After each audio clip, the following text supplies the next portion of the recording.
Good evening. I'm Mark Strassman reporting from Houston, Texas. Harvey, the most powerful hurricane to hit this state since John F. Kennedy was president, is now a massive tropical storm. It is expected to churn over southeast Texas well into the week, dumping more than 4 feet of rain on areas including Houston. In a tweet, the National Weather Service said the breadth and intensity of this rainfall are beyond anything experienced before. More than 1,000 people were rescued here today from flooded cars, homes, and businesses. Many had to scramble to rooftops to escape.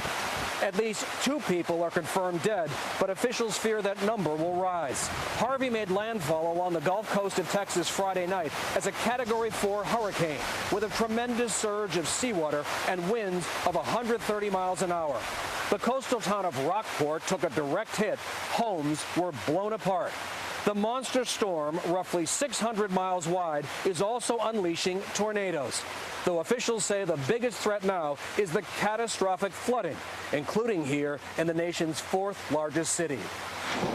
Houston's water crisis spread so far, so fast. Emergency officials refused to pinpoint which neighborhood was hardest hit. Harvey dumped 24 inches of rain in 20 hours here. Floodwaters turned communities into islands overnight, and residents had to scramble for higher, drier ground any way they could. Texas Governor Greg Abbott. This likely is going to be an historic rainfall, if not an all-time record.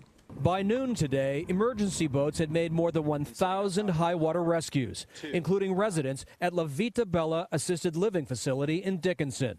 15 people waited for help in waist-deep water.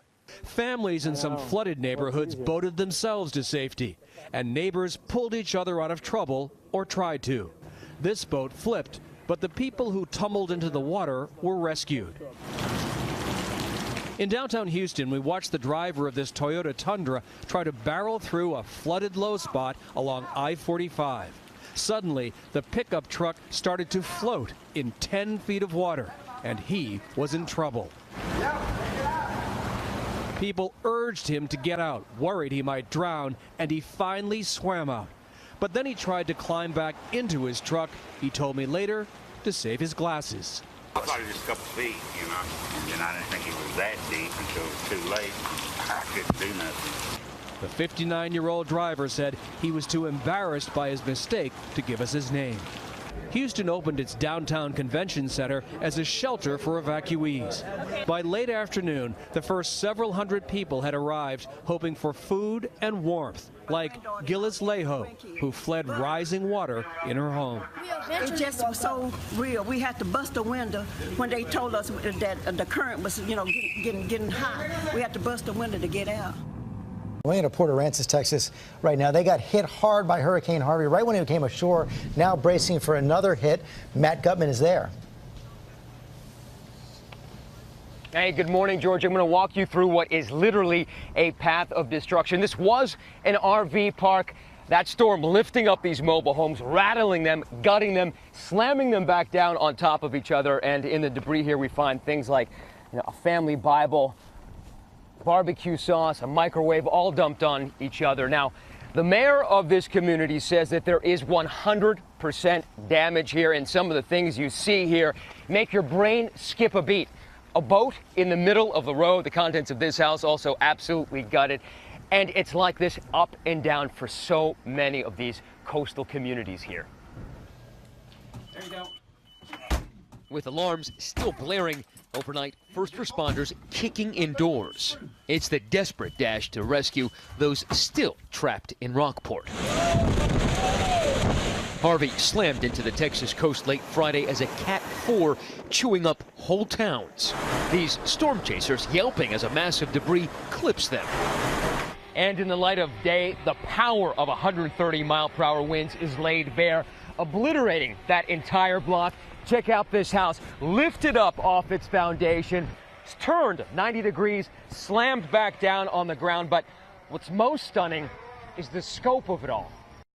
300,000 still without power here on the coast. It'll be a year, and it's not going to be easy. Among the thousands displaced, the Weeks family. Danielle is scheduled for a C-section tomorrow. They fled their home in Port Aransas to Corpus Christi and sat through the storm. And what about your home? We're pretty worried that we won't have a home to go back to. On Saturday, they asked us to join them to see if their home survived. We're hoping for the best. But a police checkpoint blocked residents from going back. So we're going to go check this out for you. And you're okay with that? Yes. So we drove in, threading through the destruction. Every building has a little hit. damage. Yes. It's that bad. We found the Weeks mobile home park. You can tell why there was a mandatory evacuation order in this town, because anybody who had been in this mobile home park would likely not have survived.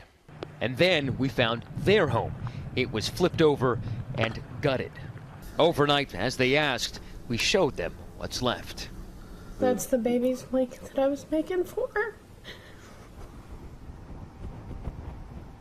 It is so heartbreaking what that family went through, and I just want to give you a sense of how high the water was here. That seagrass going all the way up to the second story of the house. That's the storm surge we've been talking about. And complicating the recovery here, which could take months, even a year, is the fact that that storm is whipping back around, punishing these communities for a second time. And another major factor, there are basically no comms here whatsoever, no cell phones, no internet. The only way to communicate with the outside world is either via satellite or literally driving 20 miles out of here. Guys. What a zone that is. Okay, Matt Gutman, thanks very much. Hi, everyone. George Stephanopoulos here. Thanks for checking out the ABC News YouTube channel. If you'd like to get more videos, show highlights, and watch live event coverage, click on the right over here to subscribe to our channel. And don't forget to download the ABC News app for breaking news alerts. Thanks for watching. You are looking live now at Houston, Texas. That is a neighborhood of Meyerland right now. Entire neighborhoods underwater, as you can see. The rain still coming down. That's drone footage of the city as well right now. The rain is coming down. Houses just about submerged. We have never seen anything like this before. It is just incredible, all the video and images that are coming in. And of course, Harvey is still wreaking havoc on the fourth largest city in America. And as we have been saying, it is far from over. Much more rain to come. There have been more than 2,000 rescues in the Houston area. Take a look at this video from overnight. That man just holding onto his car, waiting to be rescued as the current threatens to sweep him away. More rescues are still going on right now. We're going to talk to the police chief about that in a moment. And then take a look at some of these before and after images. They are truly stunning. This is the interstate before Harvey. And then just a few hours later, look at that. The rising water almost all the way up to that sign. And then take a look at the runway at Hobby Airport before. And now it is completely underwater. So much cleanup to come. Here's what we know right now. At least 5 deaths so far have been blamed on the storm. There could be up to 50 inches of rainfall in the storm zone. FEMA and the National Guard have been deployed to the scene. The governor expects to add 1,000 more National Guard today. And we have team coverage across the storm zone in southern Texas this morning. First, let's head straight to ABC's chief national correspondent, Tom Llamas, in another neighborhood in Houston with some of those remarkable rescues that have been going on. Tom, good morning. Amy, good morning to you. This rain just will not stop, and this no doubt is going to hurt the rescue effort today. There are search and rescue teams from all over the country pouring into Houston. The Coast Guard has 50% of its helicopter fleet right now in this city, and here's the reason why. So many neighborhoods completely flooded. These transformers right here, swamped, so there's no electricity. And the deeper you go, the darker it gets. Unless you're on a boat or a helicopter, you're not getting out. This morning, Houston families trying to stay above water. So many piling into canoes, rafts, and rescue baskets. Standing on roofs, waving, yelling, anything to escape the relentless rain and rising water. Producer Joe Gleason from our station KTRK broadcasting live as the water inside his home grew from a few puddles to several feet of sludge. When it started coming in, it was just you know, couple puddles here, and then it got to be more and then more, and then we just said, you know what, let's just get safe. This traffic cam capturing rescuers pulling up alongside a sinking truck. The driver gripping onto the side, desperately trying to hold on. They carry him to safety. The National Weather Service predicting some areas here will see 50 inches of rain. And another danger in the sky, the threat of tornadoes. Among those most at risk, the elderly.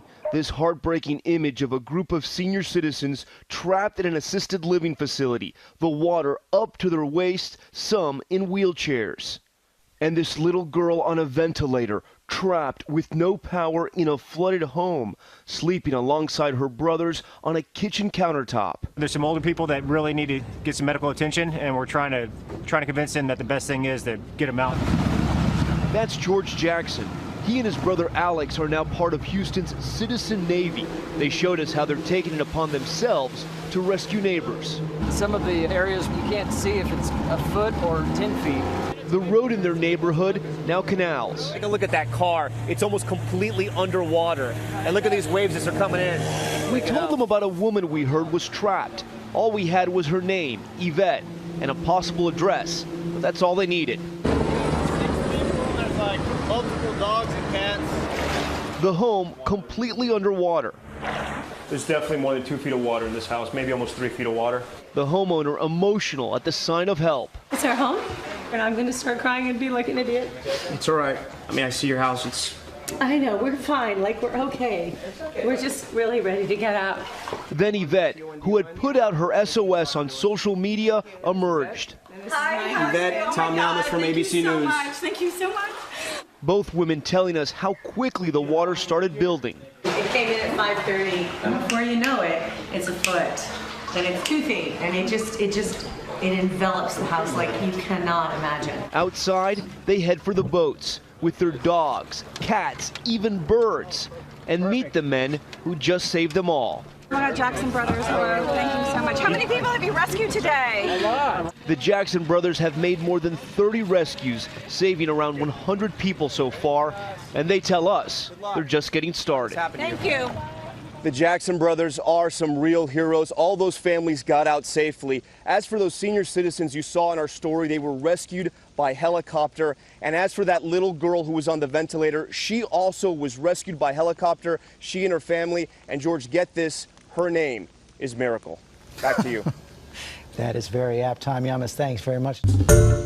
Hi, everyone. George Stephanopoulos here. Thanks for checking out the ABC News YouTube channel. If you'd like to get more videos, show highlights, and watch live event coverage, click on the right over here to subscribe to our channel. And don't forget to download the ABC News app for breaking news alerts. Thanks for watching.